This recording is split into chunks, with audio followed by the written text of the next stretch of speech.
Oh, absolutely. I love to read.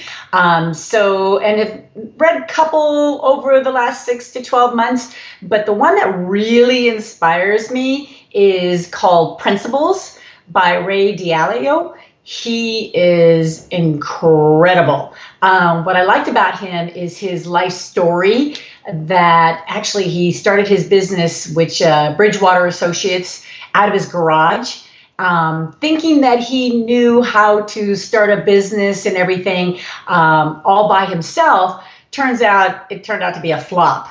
And one of the lessons that he learned from that was, you can't do everything alone.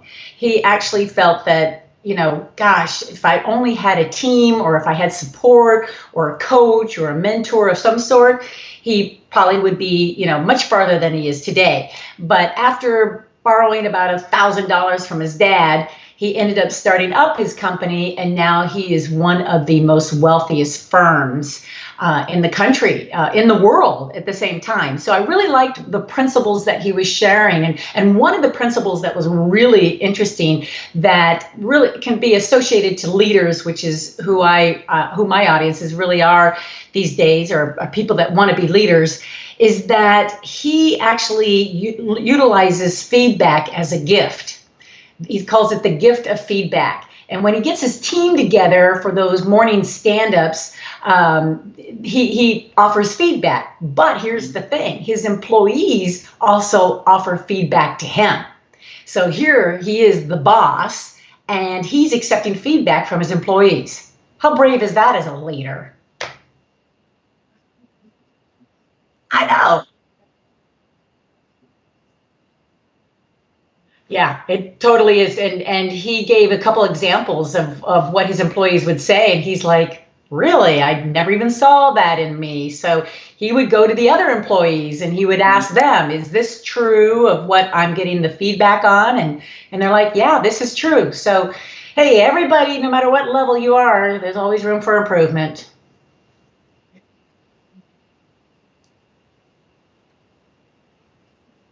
It's called Principles. And yeah, Ray Dalio, Dalio, and he's got a forward by Bill Gates. He's just amazing man, and I just discovered him not too long ago and started watching all his videos and everything, and I'm very impressed with his formulas and his methods of leadership.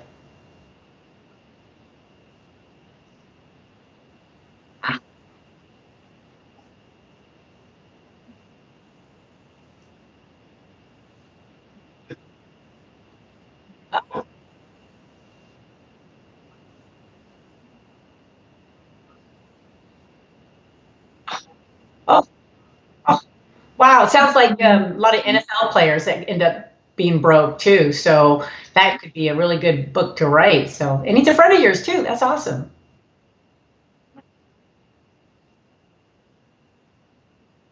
Yeah.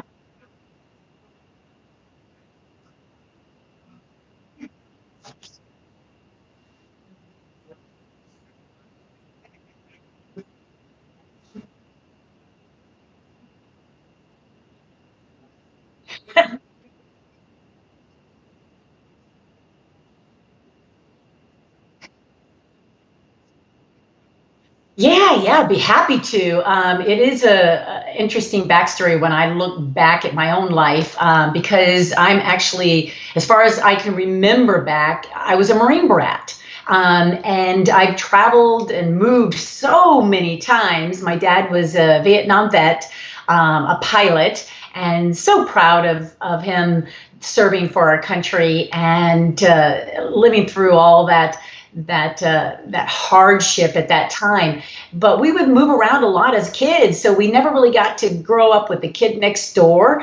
So we had to lean on our family quite a bit. So the bonding within our family was really strong. And no matter where we lived, I mean, we've lived in beautiful places. We've lived in a trailer, a 16-foot aristocrat trailer, one room, five of us in that one that one trailer, which happens to be one of the best times of my life.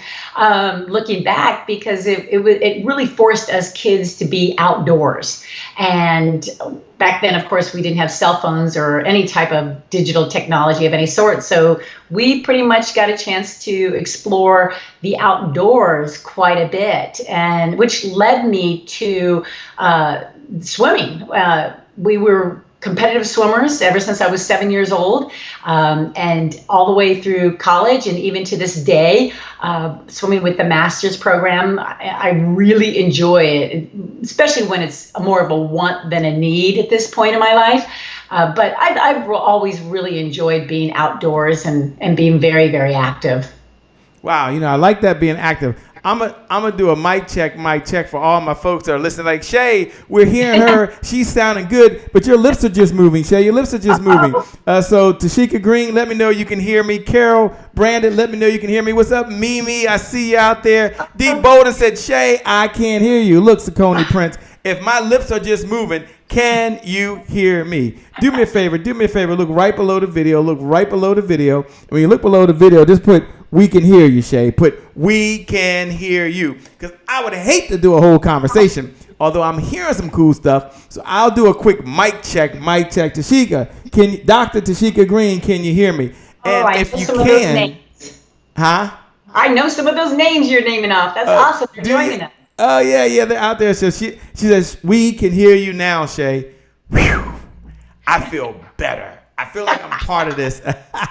Look, we're here with none other than the one and only Deborah, the fantastic one. We've got a conversation. Y'all have been behind the scenes as we get started, but I got the cue now that y'all can hear me. So we're going to get started in 5. This is like the official kickoff. 4, or is there such thing as the official kickoff? Anyway, 5, 4, 3, 2, 1. Let's get the party going. Please go ahead and give a big standing ovation for the one and the only Shay Brown. Every morning in Africa, a gazelle wakes up and it knows it must outrun the fastest lion or be killed and eaten. Also, every morning in Africa, a lion wakes up and knows it must outrun the slowest gazelle or it will starve to death. You've heard it before. It doesn't matter whether you're a lion or a gazelle. When the sun comes up, you better be what? You better be running. That's right. You better be running. Life is about meaning, and meaning is about service.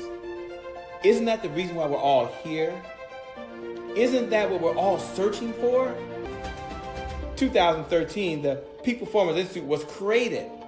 5,000 clients who we've helped turn their idea into a reality, their reality into a business, their business into a movement, impacting 5.7 million lives around the world. Imagine that! My name is Shay Brown, the Happy Entrepreneur, and welcome to the Happy Entrepreneur Network, the world's largest organization for the well-being of an entrepreneur. And as we always say, our mission at the Happy Entrepreneur Network, our mission is to inspire, empower, and provide resources for the entrepreneur to live a balanced life and execute their vision for the people they were called to serve. And our mantra, I love our belief. Everyone should have a belief statement. Our belief is the results that show up in your life are just as important as the results that show up in your bank account. With that being said, let's get started.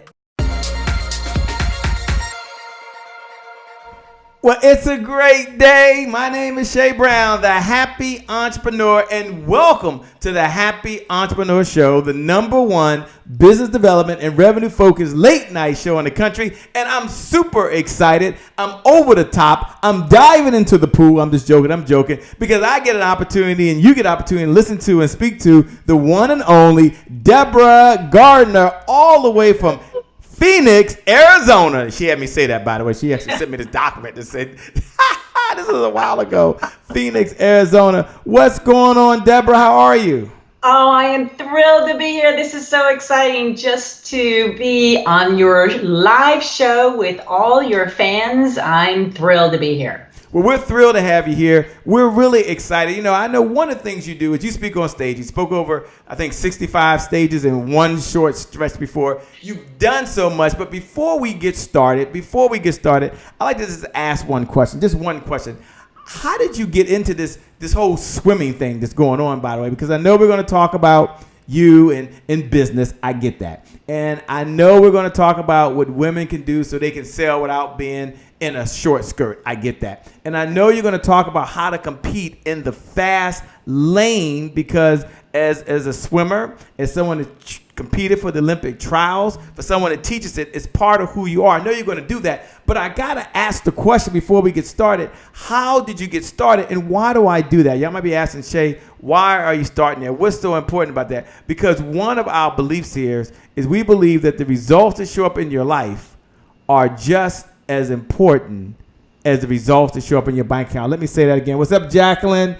Taylor Adams. What's up, Clark Garrison, my man? Thanks for joining. Ursula, it is always a pleasure. But one of the things we like to say is that the results that show up in your life are just as important as the results that show up in your bank account. So one of the questions I have to start off with is, how did you get into swimming, and how did you overcome the fear? Oh, wow. You know what? The results all relate to being happy. And that's why it's so perfect for being on this show, is on the Happy Entrepreneur, because it really was something that I had in me when I was little, that entrepreneurship in me. And just to be happy, I had to choose something that was going to make me be successful and to also enjoy along the way. At a young age, you don't think about money. You just think about being happy.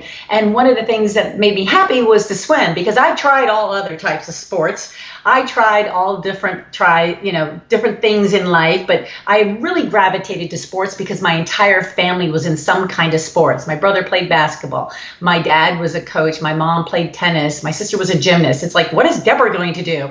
And so swimming seemed to be an area that I thought was going to be really exciting for me, until I was dropped into the pool at the age of 7 to swim across the pool to see if I was going to qualify in joining the team.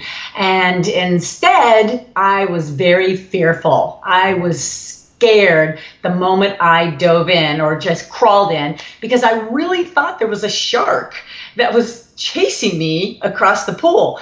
I almost have to, admire that shark and be friends with that shark, because without that shark chasing me, I wouldn't be here today, still swimming after all these years. I love it. I love it. Still swimming after all these years. And, as I've listened to you and I've watched you, and you and I had a chance to meet for the first time in person at the Success Women's Conference, thanks to none other than Dorothy Wilson, who's just an amazing person, Karen Cherry, who's super incredible, and Tiffany Bell, and all the work they did to bring in all these women together. And Yes. One of the things that I admired before I had opportunity to welcome you out on the stage was you've spent some time really perfecting your craft in swimming and in business and as a speaker. That's kind of unusual. I mean, some speakers can't do both, and you can do both at the same time. Take a moment, if you will, and talk about the importance of being able to communicate, being able to speak in order to grow your business. And what was that process like for you to get to where you are? And at some point, I got to ask the question, how did you become one of the first women on CBS Sports? I got to hear the story. But first, for everyone that's out there that's listening, do me a favor. If you're ready to compete in the fast lane, if you know that this is your year, this is your month, that this is your time, do me a favor, look right below the video, Mimi. What's up, Cynthia Green? Look right below the video. What's up, D. Bowden? What's up, Karen? Look right below the video and write these words: compete in the fast lane. Hashtag let's do it. Compete in the fast lane. Hashtag let's do it. Now, we're going to come back to that because we don't know what compete in the fast lane means. She's going to talk about that. But first, I've asked her about the speaking journey. And then the second part was, how did you get to be like on CBS Sports? Come on. First woman, holla at your boy. I got to know. Okay, well, it actually all is intertwined with one another, because the speaking came from being on CBS Sports. Back in the day, it was Phyllis George, Jane Kennedy, and myself. Phyllis George was the wife of the governor of Georgia. Jane Kennedy was a supermodel. And then there was me. So we called ourselves like the Three Musketeers. And it was a breakthrough for women to start reporting on sports, whether it was on the field or in the studio. And all three of us jumped in on that. Now, there's a backstory to this of how I got onto CBS when I was in college, swimming at Arizona State University, and not being able to get a job outside of the university. The university found out that my dad was a collegiate basketball coach. So they thought, okay, well, Deborah must know something about basketball. Mm-hmm. So they asked me to be the PA announcer for the activity in the activity center for the university. And one of my very first jobs as a PA public address announcer was to actually conduct the game, the Arizona State Sun Devils against the U of A Wildcats. Whoa. Big rivalry. You know, every city has a big rivalry of some sort, and these two teams definitely were. So my very first game was that game, those two teams, which means 14,000 fans filled up the activity center. I call that my very first speaking engagement, was in front of 14,000 people. And so I walk into the activity center, getting ready to be set up at the table. Those big, huge microphone headsets that they had available for me. And as I'm starting to get settled in ready to announce the game, I noticed that CBS Sports was actually televising the game nationwide. So I'm like, oh my goodness, I'm thinking not only is my voice of God going to be heard in this activity center with 14,000 fans, but also nationwide, which freaked me out. So when the official looked at me and said, start the game, I did. And one of the areas of my announcements was to say, now, ladies and gentlemen, please welcome the Arizona State Wildcats. In other words, I announced the wrong mascot to the wrong team. Oh no. You could not hear a pin drop because it just spooked everyone as far as what I just said. 14,000 fans all of a sudden just gasped and thought, what did she just say? And before you know it, I had popcorn and Pepsi cups thrown at me because I announced the wrong mascot to the home team.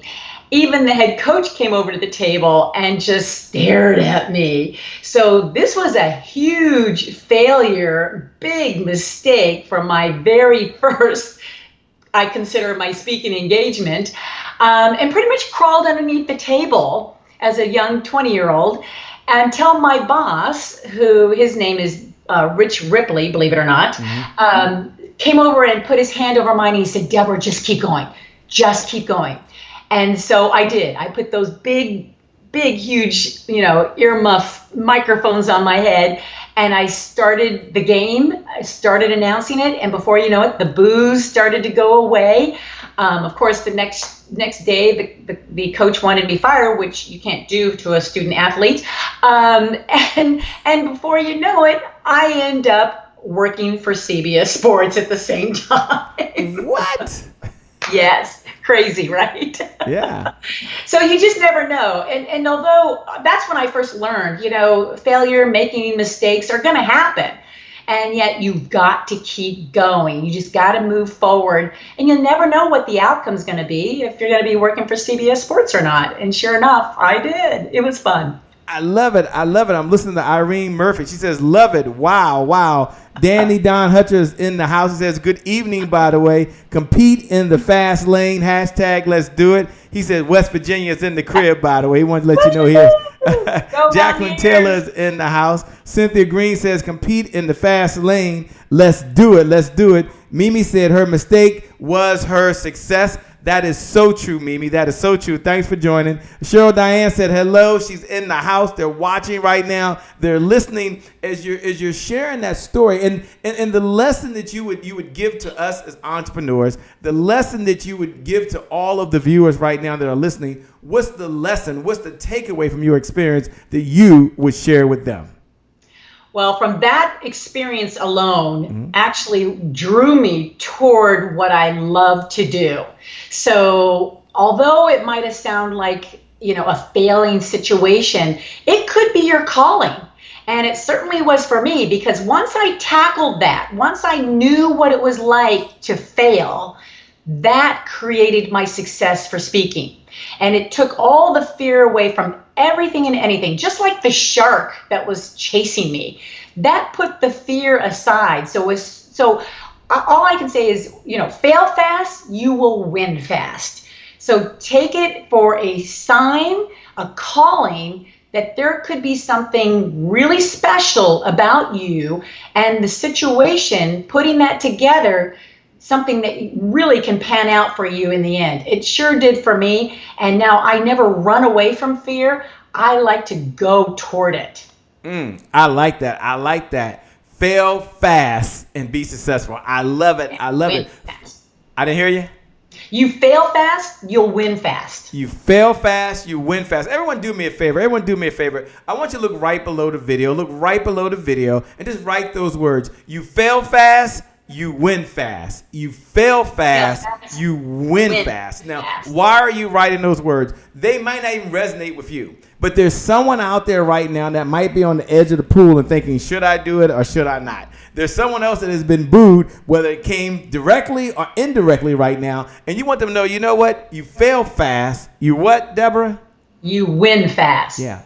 You fail fast. You win fast. Look right below the video and write those words right now. We're going to encourage. We're going to inspire. We're going to motivate someone else to be more, do more, and have more. We're here talking to the one and only Deborah Gardner, all the way from Phoenix, Arizona's lessons that she's learned, not only as an athlete, not only as a speaker, as also as an entrepreneur and a wife for many, many years. And she has a beautiful dog, by the way, Chief. I know y'all read all about that. Y'all read all about that. I've got Chief is going to be amazing. Right now, he doesn't want to come in right there. He's out there. He's out there, by the way.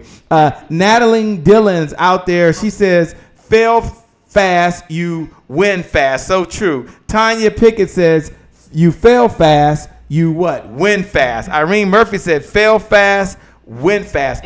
That is so true. Now, here's what I would like to do. I'm going to take a moment for those folks that are out there like Jacqueline Taylor Adams, who says, you fail fast, you win fast. I see you. Cheryl Diane, I see you. You fail fast, you win fast. Now, we're going to talk about competing in the fast lane. Don't worry, I'm not going to let her leave the show without talking about that. But I had to hear the story. I had to learn how. It was so important. What I like to do now is you're all are watching, and welcome to all of our new viewers. We want to welcome you. Thank you so much. You're watching the Happy Entrepreneur Show. My name is Shay Brown, and you have none other than the Deborah Gardner on the other side. And for all of our regular viewers, thank you so much for tuning in. Thank you so much for being here. We certainly appreciate it. When we come back, we're going to do one of our favorite segments. And, of course, they're all my favorite segments. I wouldn't be doing it. But we're definitely going to talk about the Champion's Creed. And that is so important to me. But first, you fail fast, you win fast. Let's go over to Dr. Kenneth Thigpen down in Raleigh, North Carolina, and she'll be talking about keep evolving. And we come back, Dr. Tashika Green, you fail fast, you win fast. When we come back, don't worry, I'm going to ask her to break down that whole champion's mindset, the whole champion's belief. And it's not so much about the champion's belief as much as it is taking action. We'll be right back in just a moment. Take it away, Dr. Kenneth Thigpen. Hello, it's your girl, Dr. Kenneth Thigpen, also known as Dr. K, founder of Rise Women's Network. And Rise Women's Network is pleased to present to you, #Next Sister Up. I'm with you in the Happy Entrepreneurs Tribe, and today is my January 1st. Here's your thought of the week. Keep evolving. Keep evolving. You see, in business and in life, it is important, it's an imperative, it is critical that we continue to evolve over time. I'm reminded of Kodak. Yes, Kodak Film Company. You guys remember, we used to have those cameras where we had to actually put film in the back of them. And then once we were done, we would take all those film to our local CVS, Walgreens, or Walmart to get developed. And then when we received our pictures back, half of them we couldn't utilize because it was a picture of the floor, of the ceiling, of our finger, or the string from the camera. You see, Kodak did not evolve with the digital era, and so they went out of business. Now, we will not become a Kodak because we know the importance of refining, rethinking, and evolving over time. As business owners and as individuals, we must continuously ask ourselves, what's next? What's next? If we are in the same place in our business, in our life that we were 5 years ago, 3 years ago, 2 years ago, or even last year, it's time to evaluate and it's time to evolve. Of course, in business and in life, nothing is constant. Change is constant, and we must keep evolving, not only for ourselves, but for those who we are intended to serve. So, keep changing, keep growing, keep moving, and most importantly, keep evolving. My name's Dr. K. Make it a great day. Make it a great day. Keep evolving, keep changing, keep moving forward. I want to welcome Eric Livingston. Thanks so much for joining. Dwayne Reynolds, it's always a pleasure. Good to see you. Kimberly, thank you so much for sharing it and paying it forward. We really appreciate you as well. You're here back at the Happy Entrepreneur Show, the #1 business development and revenue focused late night show in the country. And I'm here with none other than the one and the only, the fabulous one, Deborah Gardner. And yes, I got your note, Cece. I got your note. I'm going to ask about this whole pit bull thing going on and how she got that. Because she texted me. She sent me a little secret note. Said, she seems so nice. What's this pit bull? You haven't missed it yet. Okay, I know I got two. I've got to get to this whole thing about being able to sell and not being in a skirt. Marshall, thanks for joining. And this pit bull, I didn't have it on my list, okay? But I will bring it up. They read every word. I just love you guys. What I like to do now is just go into a very important segment called the Champion's Creed. And one of the reasons I like to stop, Jarvis, it's good to see you again, my brother. Thanks for joining. One of the reasons I like to stop and step back and do the Champion's Creed, because it's an opportunity for us to uplift someone else. It's an opportunity for us to encourage someone else. I want you to imagine that we're on this racetrack right now, and I've run 5 marathons, okay? And I want to imagine that you're cheering marathon runners on, and you're standing on the side, and they're going by, and you're giving them a high five. You tell them you can do this. Never say you're almost there. Just say you can do this. Keep going. And that's what the Champion's Creed is all about. My mentor gave it to me 15 years ago for all the new folks who are joining. And so I like to stop. I like to pause. And don't do it for me, but I like to do it for someone else. Don't do it for Deborah, but we're going to encourage another entrepreneur. And here's the good news. You don't need Cash App. Here's the good news. No Zelle payment needed, no credit card. This is all about you helping someone else. So how do we do it? I'm going to show you the Champion's Creed. And I love to read the Champion's Creed. And as I read this, I want you to look right below the video, and I want you to write these words. I want you to write, you are a champion, hashtag compete in the fast lane. I like that. You are a champion, hashtag compete in the fast lane. And here's the Champion's Creed, Irene. Here's the Champion's Creed, Nadine. Here's what it says. The Happy Entrepreneur's Champion's Creed. I am not judged by the number of times I fail, but by the number of times I succeed.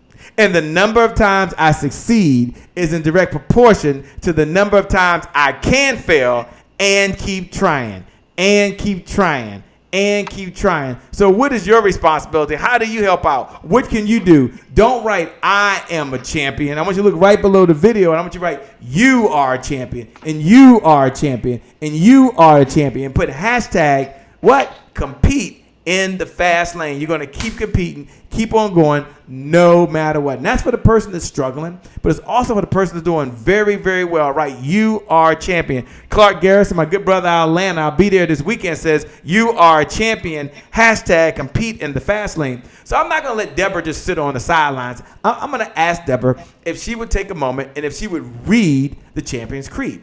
And then after you read the Champion's Creed, just a little fun. I'm curious. I want her maybe to share a setback, a challenge, something that rocked her world. And the story's always cool, but really it's what's the lesson that she learned that she can share with us so that we can keep on going no matter what. Everyone look right below the video and write, you are a champion. Hashtag compete in the fast lane. So Deborah, are you okay with reading those words? I'm ready. Can we encourage another entrepreneur? Woohoo! Okay, we can make a difference for someone else. Let me put that up. First, let me make sure you can read the Champion's Creed. Can you see those words? I can see it loud and clear. All right, take it away. Take it away. The Champion's Creed. I am not judged by the number of times I fail, but by the number of times I succeed. And the number of times I succeed is in direct proportion to the number of times I can fail and keep trying. And keep trying. And keep trying, and keep trying. We gotta put the Washington D.C. remix version on that. You know what I mean? They gotta keep trying and keep trying and keep trying. I know they do that also in Phoenix, Arizona. They got a little thing going on in Phoenix, Arizona. I know that. But do me a favor, share a time that you had a challenge. What was the comeback? And as I look at Nadine Dillon, who wrote, "You are a champion." Hashtag compete in the fast lanes. I look at Dave Thompson, who put, "You are a champion." Hashtag compete in the fast lanes. I look at Stephanie, who put, "You are a champion." Hashtag compete in the fast lane. Take a moment and talk about what it means, a setback in your life, and then what was the lesson you learned that you would share with us? Oh, I love these people that you have on here today. This is awesome. Oh, a big setback definitely had to do with my swimming career. Since I was 7 years old, one of my biggest dreams was to go to the Olympics. All the sweat and tears and the 5 a.m. practices, all the eating like a horse to keep my energy up, and really putting aside a lot of things that I would like to have done as a kid, but was so dedicated in really making sure that someday I would succeed with my dream going to the Olympics. And made it all the way up to my college level. I was a sophomore, so I was halfway in between college when the 1980 Olympics was going to happen. But unfortunately, and I'll never forget the date, January 21st, 1980, the United States boycotted Russia. When we got that news, we knew there was not going to be an Olympic Games that year. And it devastated me. It devastated a lot of athletes around the U.S. because this, again, is something that we all worked for so long. I cried for weeks. I was devastated. And after having a conversation with my parents, I was at the point where I was going to quit swimming, and I told them I wanted to quit school.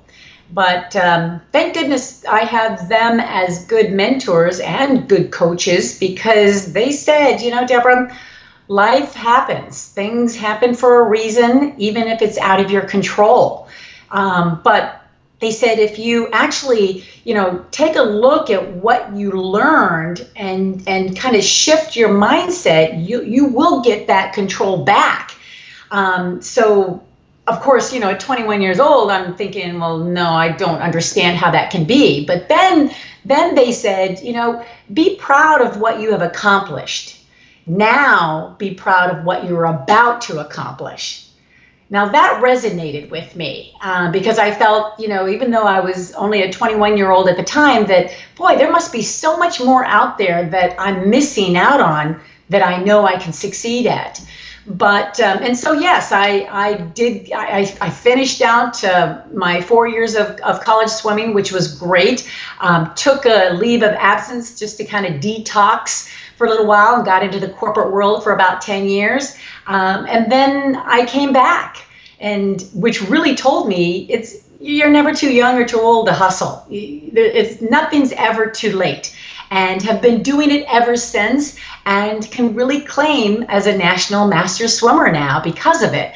So even though it was a downturn of one of the saddest times of my entire life, I definitely can see what I learned from that and heard from that. And now I utilize it in my business all the time. So it's a story that definitely was out of my control, but now I got that back. I got that back big time. Thanks for sharing. Thanks for being so authentic. And, as folks are listening right now, they've got to be thinking. And Coach Claire Sunshine, thanks for joining, by the way. She's here watching, and she says she's tuning in with open eyes, by the way. So thanks so much for being here. We appreciate it. The one question has to be, what is Deborah's definition of champion? We just did the Champion's Creed. You just talked about a setback And, everyone has their own definition of a champion, right? So can you give us two views of the world? Because you are an entrepreneur, which is super amazing, but you're also an athlete at the same time. And then you speak on these stages. It's kind of interesting, by the way, all this stuff mingled together. So what is your definition of a champion? And then what is a champion's mindset from your perspective? A champion never gives up. Bottom line, in order to succeed in anything and everything, you just can't give up. And have the faith that whatever decisions you make will be a new direction of your life. So a champion looks at things differently in the fact that, hey, if it's not going right, it could be that you have to go left in order to, zigzag to get to where you want to go. And I also believe a champion embraces change. Now, it's easy for me to say because I was a Marine brat that moved a lot. So change was automatic to me. And I still think change is automatic. Every day you wake up, change happens. Whether it's the weather, your body, the conditions of situations of your day, everything is already going to change. But a champion accepts that in any way, shape, or form, but they also focus that it has to do with progress. Success is all about progress. If you can lay your head on your pillow at night and think of something that you progressed in that day, that was a very successful day for you. Wow. And so why do you think so many people beat themselves up every single day? I mean, I've been known to do that. You just talked about progress, and it seems like I always have this laundry list of things to do, right? And my grandma used to always say, if you want something done, give it to a busy person. So I used to think, man, give it to me. And I look at the end of the night, and I'm like, oh, my gosh, I didn't get to everything. And I end up beating myself up. What do you say to the person that's out there that kind of beats themselves up on a continuous basis because they never get to the list? Although they feel like they're checking some boxes, it's just never enough. I guess my first question is why? And then what do you say to yourself when you find yourself beating yourself up? Well, I think sometimes a lot of us look at pain, at things like what you just went through is pretty painful. But embracing pain, no matter if it's good or bad, will get you over that threshold. I mean, pain, you either go for it or you're going to be facing pain with disappointment. So it's all a matter of making a decision, really making a decision. And the metaphor I use, as far as compete in the fast lane is you have the slow lane, you have the middle lane, and then you have the fast lane. Here's the thing, the slow lane, if you're going to be in the slow lane, you're looking for an exit. You're going very, very slow. You're not making decisions. You're going day by day. You're not challenging yourself, and you're looking for that excuse to exit off. The middle lane has to do with being decisive. You're not sure if you should go left or right. You haven't made up that mind, which can really kind of tells you that your confidence level is not where it needs to be.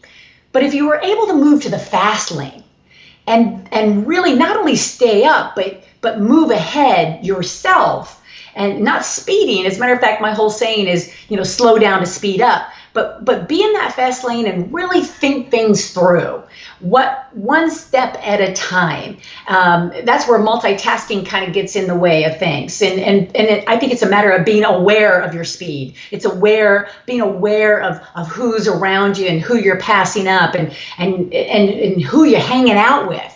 If you're hanging out with successful people, you're going to become successful. If you're trying to lose weight and you're hanging out with people that are not supporting you, you're never going to lose weight. So how you handle yourself, whether it's in the slow, the middle, or the fast lane, you got to make that decision. Wow. I love it. I love it. I mean, make the decision. Don't worry. I'm going to ask about this pit bull in a skirt. Don't worry about that. And I'm going to ask her, how do you sell without putting on a short skirt? I mean, this is for women. There's some points out of there. It's super amazing. You're here with one and only Deborah Gardner. She's someone who speaks on stages. You can find her at www.deborahgardner.com. Is that right? Yes, sir. www.deborahgardner.com. She loves to compete in the fast lane. She speaks on multiple topics, whether it's mindset, whether it's sales, whether it's organization. But right now tonight, she said, Shay, I showed up for one reason and one reason only, and that is to give so we can serve so that everyone can be a happy entrepreneur. And happy doesn't mean that we are naive, by the way. We can be happy but not naive. We can be happy, but we don't believe that every day is cupcakes, rainbows, and unicorns, right? We can be happy, and we understand that our stuff does stink, that we do make mistakes. We can be happy, but we don't work for free. So write that down. We're happy entrepreneurs, but we don't work for free. And neither does Deborah. We can be happy, but we don't work for free. I want to welcome Cheryl Davis Phillips. She's joining on. Regie, thanks for joining Cheryl Graham in California. It's always a pleasure. When we come back, I'm going to ask about this pit bull in a skirt. Like, okay, those were her words. I didn't make that up. I mean, this is people called her. That's a Fortune 500. So I know you want the backstory. I know you want to know how it relates to you. When we do that, we're going to come back. But for those folks that are out there, you think to yourself, yeah, Shay, I do need a speaker. Yes, Shay, I do look for someone that does retreats. Yes, Shay, I look for someone that does large conferences and also very small conferences. Deborah Gardner is your woman. One of the things I admire about her is not only the energy, but it's the depth of knowledge. When we come back, you got to hear her talk about being an athlete, but we're going to talk about being on the corporate side. We're going to talk about working with organizations and why the Fortune 500, many of them call her the pit bull in the skirt. Don't worry. We're going to find out. But right now, we're going all the way down to Texas, going down to Houston, Texas, to see Dorsey Hill. She talks about prioritizing your list. That's the important. We come back. What's that pit bull in the skirt? We'll be right back. Hello, hi, howdy. I'm super excited to be back once again in the Happy Entrepreneur Tribe. I am Dorsey Hill, the founder of the Healthy, Happy, Fun Life Network, and I'm so excited. Why? Because today is, you know what's coming, my January 1. It's my January 1. It's our January, my January, your January 1. Come on, that's so exciting that we get to have a new day every single day. That's so wonderful. Well, last week I talked about doing one thing 1,000 times instead of 1,000 things once, because that will never move the needle for you in anything. So this week I wanted to talk about one thing that we can do to make our personal lives happy while we're creating that wonderful business or entrepreneurial path that we're on. And that is what I call a pleasure purge. So all I want you to do this week is write down on a piece of paper everything that is not causing you pleasure. If it's not making you happy, whether it's relationships, the job that you're in, the collaborations that you're in, something spiritually that's not enriching you, I don't care what it is, whatever's not making you happy or providing you nourishment on some level, write it down, because we're going to talk about purging that out to create that healthy, happy, fun life while you're being a happy entrepreneur. Because you can't be a happy entrepreneur if these other areas are dragging you down. So that's it. Just make a list. We'll talk next time about what to do with that. So in the meantime, I want you to leave in the comments below that you have done your list or that you're going to do your list. Well, my wish for each of you, as always, is that you're happy, you're healthy, and having a ton of fun in this life and business that you're creating. My biggest Texas love and hugs to each and every one of you. Bye-bye for now. Mwah. Welcome back. You're all watching the Happy Entrepreneur Show, the #1 business development and revenue-focused late-night show in the country. We're here with none other than the one and the only, the fabulous one, all the way from Phoenix, Arizona, none other than Deborah Gardner. And Deborah Gardner this morning or this evening or this afternoon or whatever time it is for you, wherever you are in the world, is talking about how to compete in the fast lane. How to really go, not after your goals, but how to crush your goals.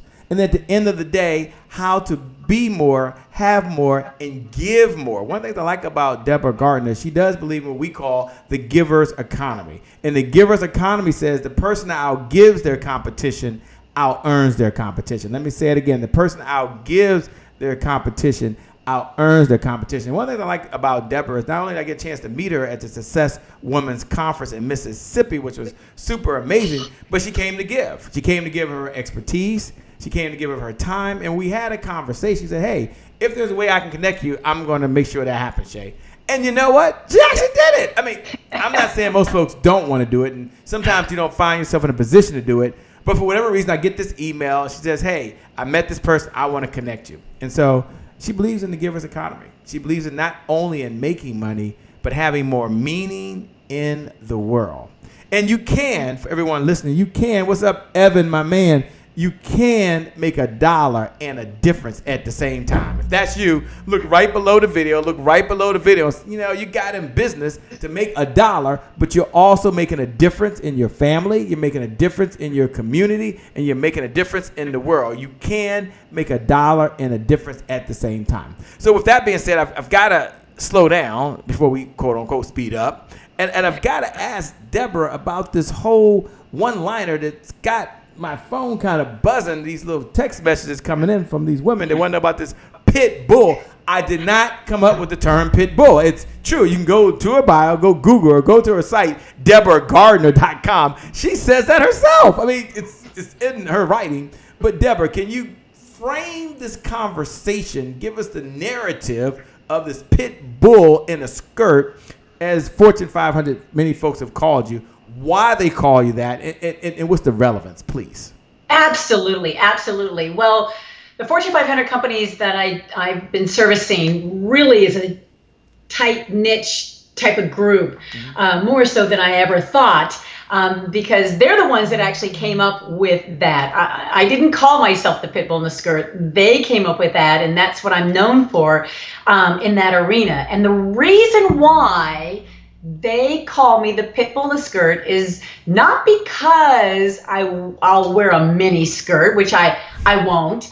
But when I'm on stage, I'll do wear a skirt for them now. But the reason why they came up with that is because they know when I deliver my presentations, or when they're dealing with me and negotiating the contract, or whatever conversation at a networking event I'm at with them, that I do not play any games. I'm a straight shooter.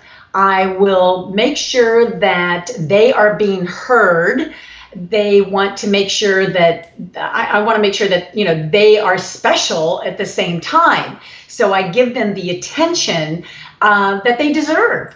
And so instead of getting up on the stage and saying, you know, here's the 10 steps to be a leader, or the 5 ways to be, you know, great at your selling techniques, it has nothing to do with that. I don't deliver my presentations that way. I don't have conversations that way. I always ask different types of questions. As a matter of fact, the secret to questions that always works for me is to ask how and why. How and why type of questions really allows the other person to explain what I'm asking, which in turn allows me to ask less questions because they're telling me and sharing all this information that I probably would have asked at other questions. So it's about being creative, trying different ways of standing out and getting the attention from others. Plus, it has to do with accelerating in the fast lane. And there's 3 areas that work for me that I like to utilize and share as well. One is I love what I do. I have so much passion for what I do day in, day out. And that's important for people to pick up on, because if you don't like what you do, just your face alone, your body language alone you'll be able to tell. So you really have to value and your worth and understand what's really important to you, whether it's a hobby, whether it's music, reading books. You have to love what you do. The second thing that really works for me is to stop being agreeable. You don't have to agree with everyone about everything. As a matter of fact, those people that agree are the one all the time. They're the ones that actually make less money than those that stand up for their beliefs. So have the confidence in yourself, the attitude of a confident, that you don't have to agree with everyone, and really state your opinion, your suggestions, your advice, your expertise, and your experience, because that's what you're going through. And allowing other people to hear that perspective is what made me the pit bull in the skirt. The third one is constantly learn. Don't be a know-it-all. As a matter of fact, what do we know about a know-it-all? They don't know it all. So why have that feeling that you have to know it all? You don't. You can learn from each other in so many different ways. And you're never too young or too old to hustle. So, I mean, my mother, who's 76 years old, just got her college education. And then a year later, she got her master's degree in leadership. So even, age has nothing to do with it. Always constantly learn. So those three areas really allowed me to stand out as the pit bull in the skirt. I love it. The pit bull in the skirt, man. I just love it. When I first heard the term, I didn't know the whole backstory, but I love the concept after having met you. I want to welcome Dorian Brandt Sr., who's watching. Thanks so much for being here. Kendrick, DJ 5-star is in the house, all the way from Baltimore, Maryland, my man, Morgan State University. Lawrence Hood is in the house. Thanks a lot, Lawrence, for joining and being here. For everyone that's out there this evening or this morning, we're talking about competing in the fast lane and what that means, what that looks like. Before I ask her about the whole competing in the fast lane, I'm going to ask Deborah, Deborah, what type of organizations do you work with? What type of clients do you look to work with? What's an ideal match for you and your organization? And as you plant those seeds in the back of your mind, for all of my new viewers, for all the folks that are just tuning in, by the way, I want to share with you a concept or one of the segments we call Today is my January 1st. Today is my January 1st. And the whole concept is built on the premise of the ideas that we put together back on December 31st. You might remember where you were back on December 31st. You were excited. After a couple drinks on the back of a napkin on a cocktail, you started writing down your goals, right? And you said, tomorrow is January 1st. And you woke up and said, today is my January 1st. And then you fast forward to where we are in the year right now.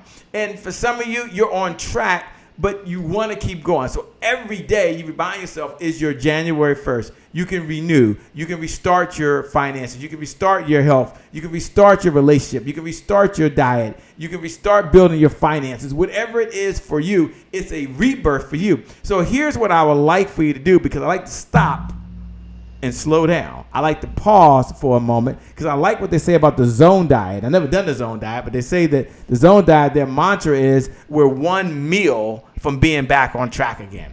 And what I want you to know is you're one decision, you're one idea, you're one thought from being right back on track. And the one thought I want you to have is today's my January 1st. I can start today. In poker, you can win with any hand. Thurgood Marshall said you do the best you can with what you have right now. So today is your January 1st. So do me a favor, Jarvis. Do me a favor, Lawrence. Do me a favor, Nalin. Do me a favor, Evan. Do me a favor. Look right below the video. Look right below the video. And I want you to write these words. I want you to write these words. Today is my January 1st. I get a new start. Today is my January 1st. I can go after new clients. Today is my January 1st. I can compete in the fast lane. Today is my January 1st. I will be consistent. Today is my January 1st. I'm going to do something different. Hey, I just went from the iPhone over to the Android. Now I got both phones. I can't use either one. But today is my January 1st, because you don't have to get it right. You just have to get going. And you're writing today is my January 1st to really encourage someone else. So when your feet hit the ground tomorrow morning, what I want you saying? Well, today is my what? January 1st. Today is my January 1st. In fact, Happy New Year to you. I love that. Happy New Year to all of you. Isn't that so cool? And that's the mindset, because we're always in the present moment. We never get to the future. There's a moment, there's a moment, there's a moment. You know, when you hear those words, Deborah Gardner, today is my January 1st. What goes through your mind? What's the message you have to Dr. Tashika Green, who's putting today is my January 1st? What's your words to Jawan Mathis, who put today is my January 1st? I can compete in the fast lane. God's giving you everything you need right now. Cheryl Diane, who put today is my January 1st. I got to keep on going and being consistent. What goes through your mind, Deborah, as you hear those words? Oh, big time celebration. It's all about celebrating a whole new day, a whole new year, and even celebrating what has been happening as well, and embracing again all the failures, the mistakes, the celebrations, the good things, everything that I would want to reflect on and start celebrating that it's a new day. And I have to remind myself, I'm my biggest competitor. There is no other competitor out there except yourself. You are your biggest opponent. You're your biggest enemy. You are your biggest competitor. So if you look to yourself and pay attention to yourself on what needs to get accomplished as your own competitor, you're going to see that you're going to be able to really focus on what needs to be done for yourself. So it's a big, huge celebration day for me. I love that. Big, huge celebration day. Why? Because today is my January 1st. Today is my January 1st. Today is your January 1st. You can do whatever it is you set your mind to do. And why did you write that declaration? Here's why you wrote it down. It doesn't mean you're going to do it, by the way. But just the fact that you wrote it down, it goes with the principle that we'll often do more for others than we'll do for ourselves. So the fact you wrote it down just means you're more likely to do it. Welcome, Pam Lou Hing. Thanks a lot. When we come back, we're going to ask Deborah, one, what type of organization she's worked with, what type of clients she looks for. She does speaking. She does coaching. She's just a great human being. And that's the cool part. She's just a cool human being out there in Phoenix, Arizona. I'm going to tell you, she's about as real as they come. I got a chance to hear her on the phone in her business tone. It reminded me how we going to do this thing when I was an MC. But then I got a chance to meet her in person, and she's one and the same, and her spirit really resonated. And that's, you just don't find that. And I don't say that lightly. I say that as humbly as I possibly can. So we come back, we're going to ask her that. And then we're going to ask her to talk about competing in the fast lane. I know we're coming down the home stretch, but this whole competing in the fast lane, she gave 3 ideas, but how do you stay consistent? You've heard this before. Consistency is the key. Consistency is the key. Consistency is the key. But having said that, what do most people struggle with? Well, why do you not get up in the morning? Consistency. Deborah's going to answer that question when we come back. And now we're going to go all the way down to a hot Atlanta, Georgia, with Dr. Solanda Smith. She talks about staying in motion. That's kind of along the lines of being consistent. We'll be right back in just a moment. Take it away, Dr. Solanda Smith. Hello, happy entrepreneurs. My name is Solanda Smith, and I'm so excited to be in the Happy Entrepreneur Tribe with the Mr. Great Shay Brown. Today is my January 1st. Every day is a day to begin something new. And I back it with 4 principles to help me stay in forward motion with my goals and to dodge the junk that can come up in my own mind from time to time and from others. There's so much noise in the world. Staying vigilant on your own mission can seem difficult at times. So I want to share the principles with you. The first principle is to be non-attached. Now, that doesn't mean not to care or not to take action. It means don't hold on so tight to an idea, person, place, or material that you lose yourself, your drive, your ambition, or focus. The goal is not to obsess. Obsession can turn into addiction. The second principle is to think about the alternatives instead of believing there's only one outcome to a consequence. There are many outcomes. If you consider other possibilities, it could free you up from the stagnation, and you might have a big breakthrough. The third principle is to live in the future. I'm aware that many people live in the moment. Okay, well, to do that, you have to be present and founded at all times. When you're living in the future, you're actually bringing it to you. It's like you're projecting yourself in every moment from within the reality that you want to create for yourself.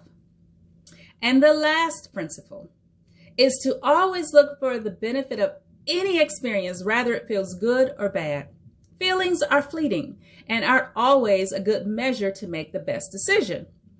When you look for the benefit or the lesson from a situation, stay on the lighter and higher side of your feelings, which it keeps you from getting stuck and from your dreams being deferred.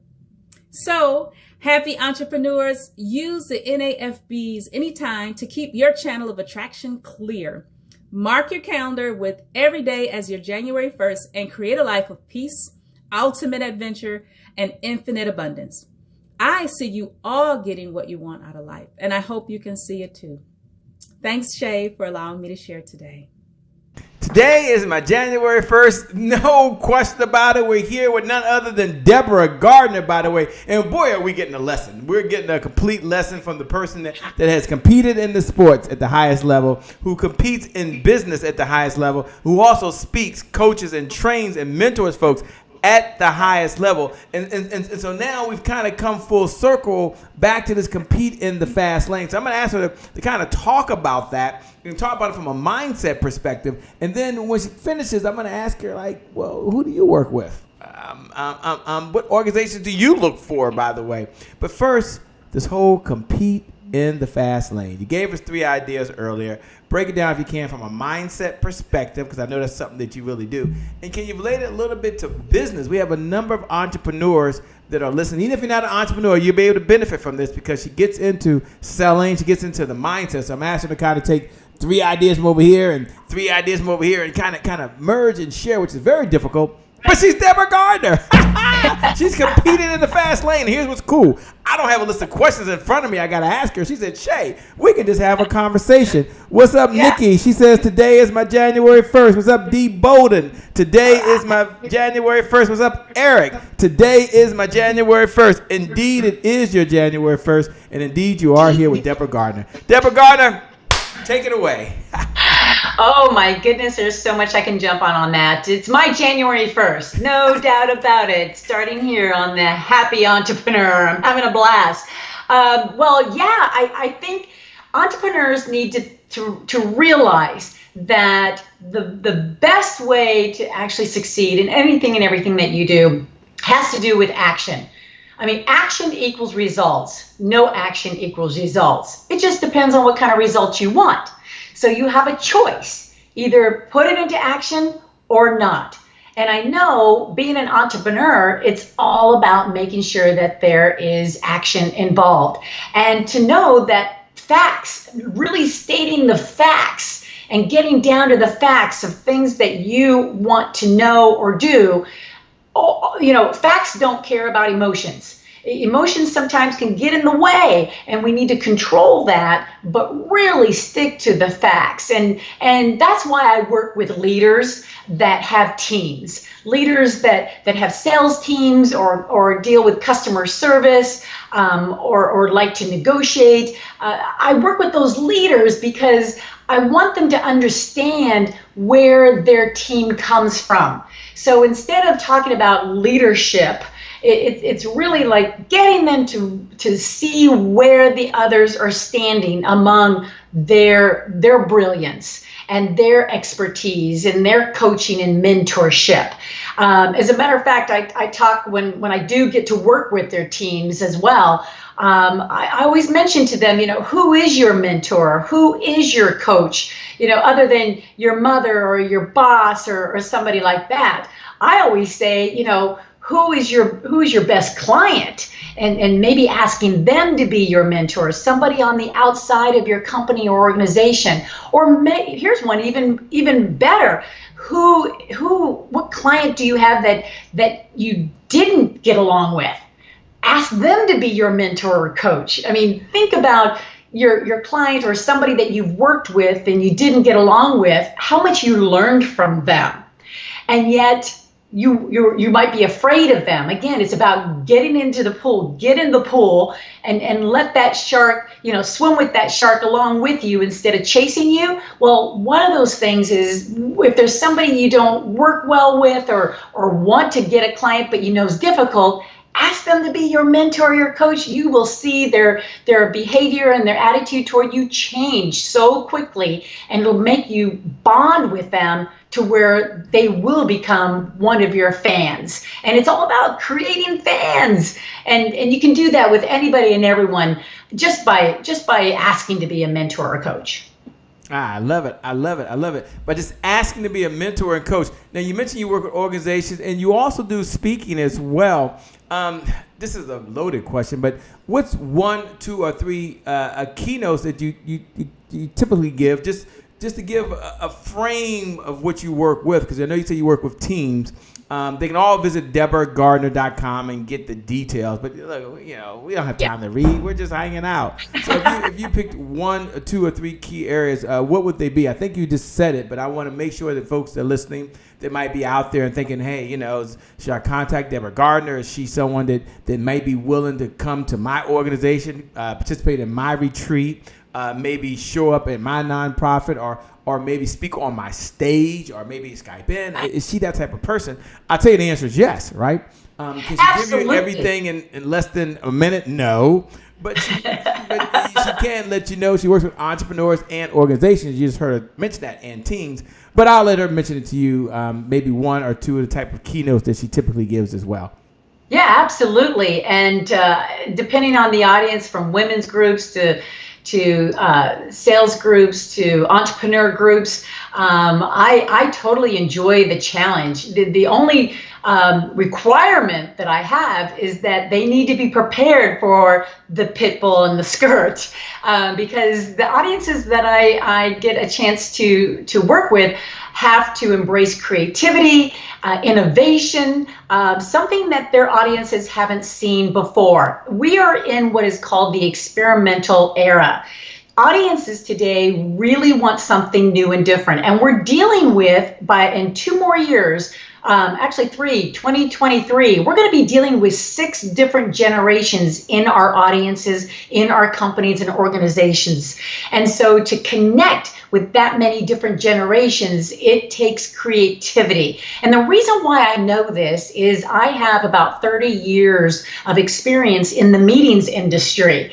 So I know what the back of the house, the logistics call for in a meeting, which allows me to be very easy to work with, because I know exactly what I need to do, and I know exactly what you need from me as a proactive task to help make your job easier, especially if you've never planned a meeting or a retreat. I can be that extension to your team just because I understand the meetings and events industry. And so, yeah, I'm very up for so many different types of crafty organizations and companies that want to take a leap in doing something different, really accelerating, going the new level, and providing something totally different that they have never seen before. Wow, that is super, super powerful. And one of the things I like to do is we're coming down the home stretch. We're in what's called overtime. For folks who don't know what overtime is, that means we're in overtime. That means we're in overtime, almost double overtime actually. But we're coming down the home stretch. I do want to make sure that we get an opportunity, in all fairness, because I know that the how to sell men without wearing a low cut dress is something that's near and dear to Deborah. It really is. And it's her new book. She'll tell us where you can get it from. What I'm going to do is I'm going to pause for a moment. We're going to come back and we're going to hear about how to sell to men without wearing a low-cut dress.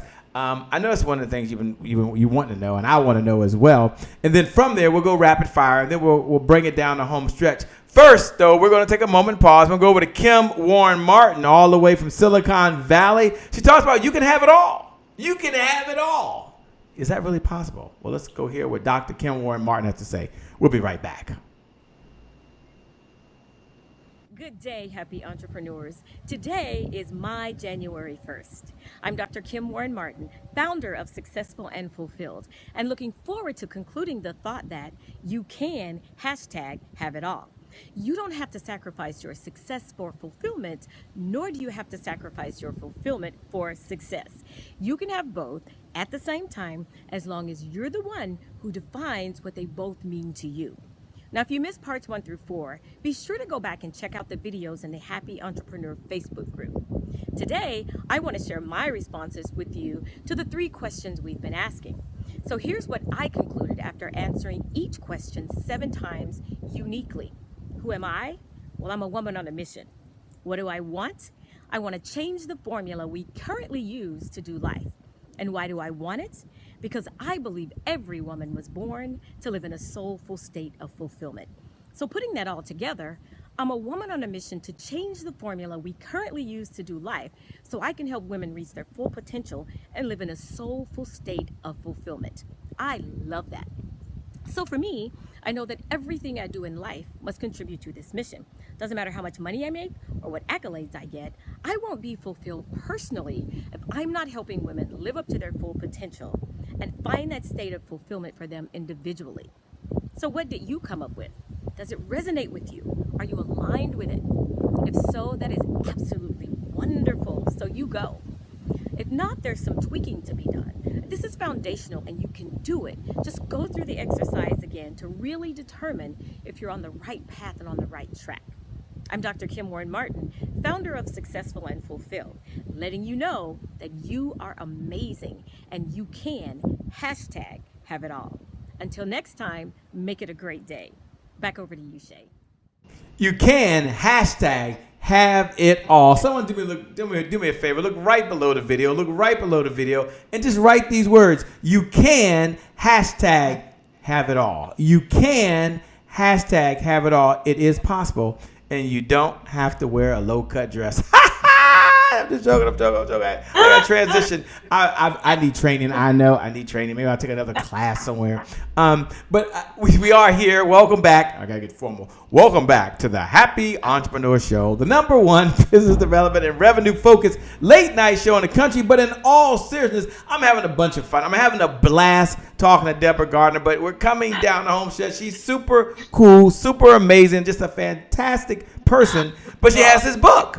And this book just came out. Now, she's written several books. Many of you all, look, I know y'all been to DeborahGardner.com. I know y'all already checked out. I know you already looked up. I get it. But she has this book called How to Sell to Men Without Wearing a Low-Cut Dress. Now, I'm going to give her 2 or 3 minutes to frame the conversation. Why she wrote this book, what is this book, and who should get the book. I mean, there's got to be the question in your mind. It's the question in my mind because there's 1,000 books. Why this one? But I'm more curious on the backstory. Aren't you always curious, like, why they even wrote the book? So, Deborah Gardner, you got the book, How to Sell to Men Without Wearing a Low-Cut Dress. Tell us the backstory of it, and then why it's important and what it represents in the market today.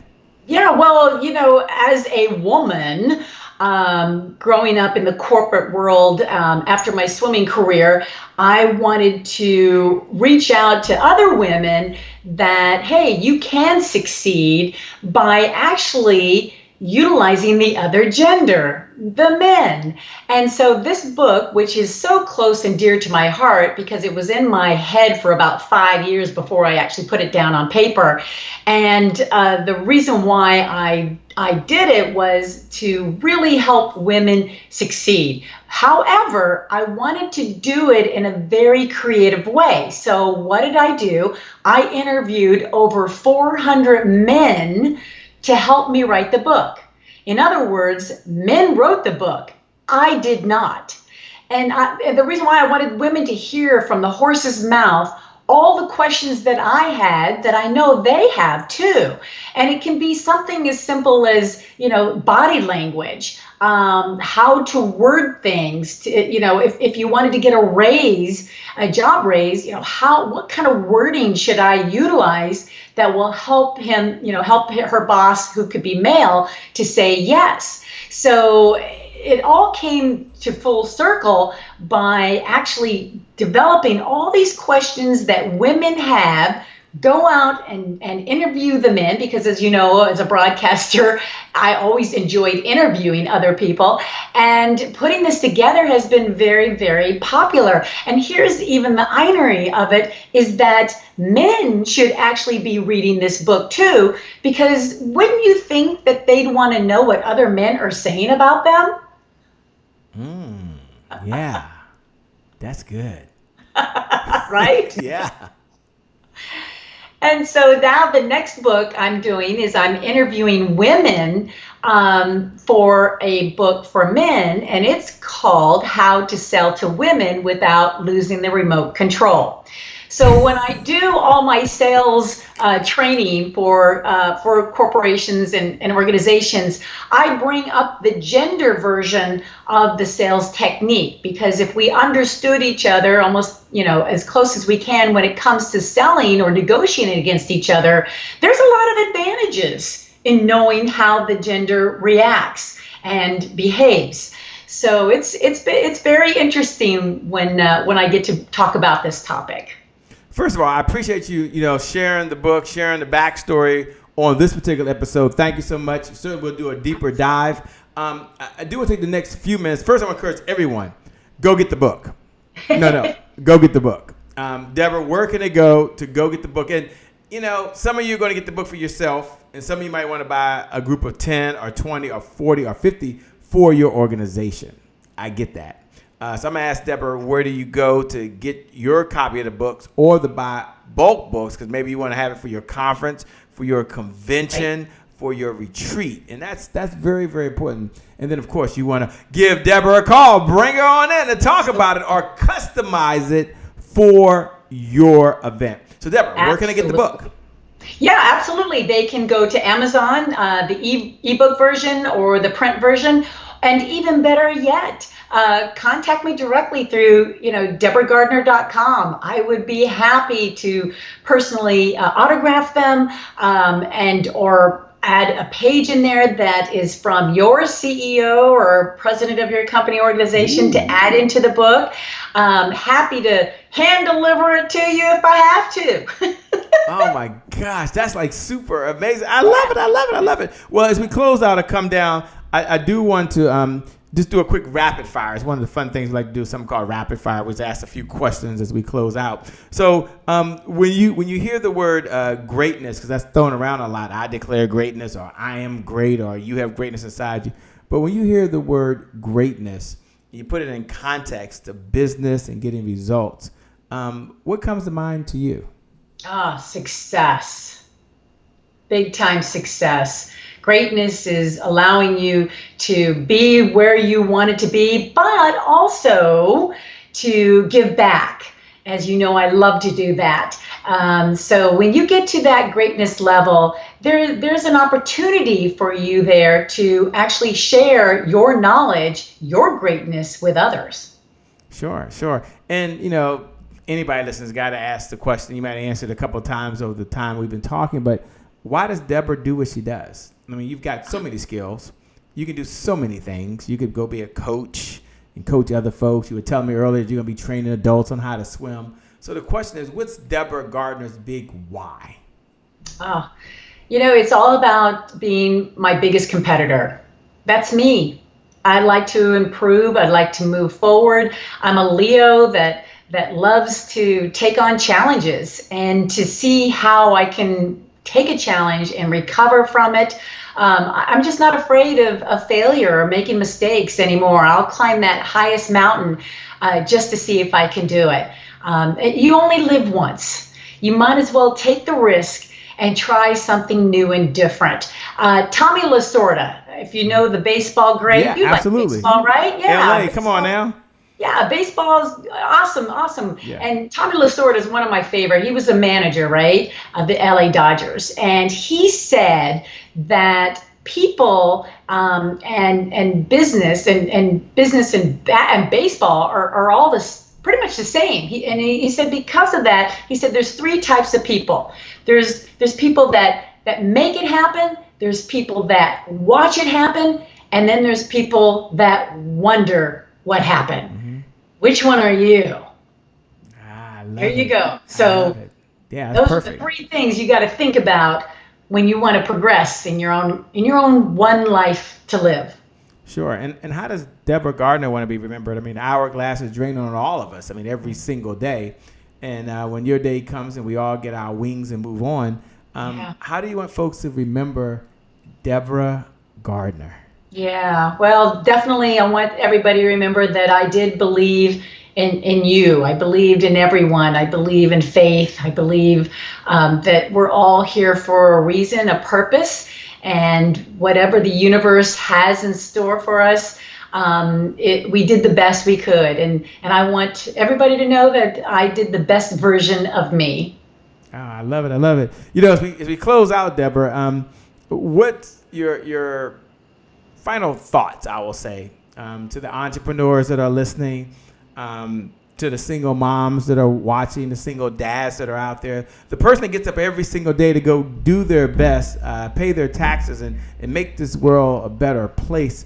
what are your closing comments, maybe to encourage or to inspire or to, let them know that, it's possible that they can do this. And again, it's a broad question. It's a loaded question. If I had to narrow it all down, it's like, what are your final comments as we have to do? These lights are going to go off. You won't be there cheering saying, today's my January 1st. And through the power of these fiber optic lines, they'll be able to hear and remember what you're saying. So a piece of you will always be with them as you say these words. So what's your final thoughts to the folks that are out there watching now? The final thought is, we know life is saturated. We know life is crowded.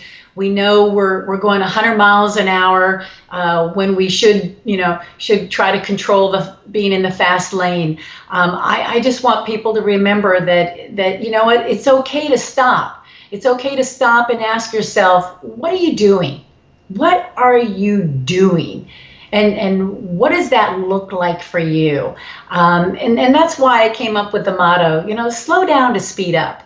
If you just take a breath and just take time for yourself and just breathe for a little bit and kind of reflect on what it is that you're doing. And that might answer the questions of what you should be doing. And then that could make a huge, huge difference in the new direction that you will go with your life the next day. Wow. With that being said, we give the final words to none other than the Deborah Gardner. Deborah Gardner, thank you so much for being on the Happy Entrepreneur Show. Thank you for showing up. Thank you for serving. Thank you for all you do, man. We love you. Appreciate you. Can't wait to hang out with you again face-to-face in person, by the way. That same energy you see her, that's who she is. With that being said, thank you all for watching. Thank all of you for tuning in. You've been watching the Happy Entrepreneur Show, the #1 business development and revenue-focused late-night show in the country. You just heard from Deborah Gardner. Go over to DeborahGardner.com. Connect with her. My name is Shay Brown, the Happy Entrepreneur. You all have greatness inside you. You're all amazing. And I know for every single one of you, the best is still yet to come. The best is yet to come. The best is yet to come. With that being said, God bless. I wish you success, and I'll see you again soon. Bye-bye, everyone. Please go ahead and give a big standing ovation for the one and the only Shay Brown. Every morning in Africa, a gazelle wakes up and it knows it must outrun the fastest lion or be killed and eaten. Also, please go ahead and give a big standing ovation for the one and the only Shay Brown. And I'm here right now in this moment with none other than the one and only Dr. Willie Jolly. What's up, my friend? It's a privilege and a pleasure and a treat and a treasure to be in your presence. All right, Delator, we're going to get started. You ready, Delator? I'm ready, friend. You ready, Dr. Kennett? Ready. None other than Andy Henriquez. And we have someone like a Dr. Sonia who's a bad sister. All right, now, go ahead with your bad self.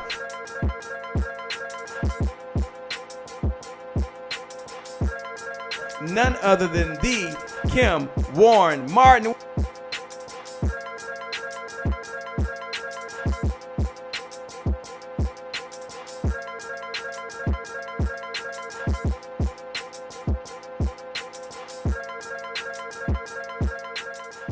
That's the promise I made to my mom. I only did this message for one person, and that's my mom. This is for you, Mom. Love you. My name is Shay Brown, the Happy Entrepreneur. Make it a great day, everyone. Thank you. Thank you. Thank you. All right, Shay Brown.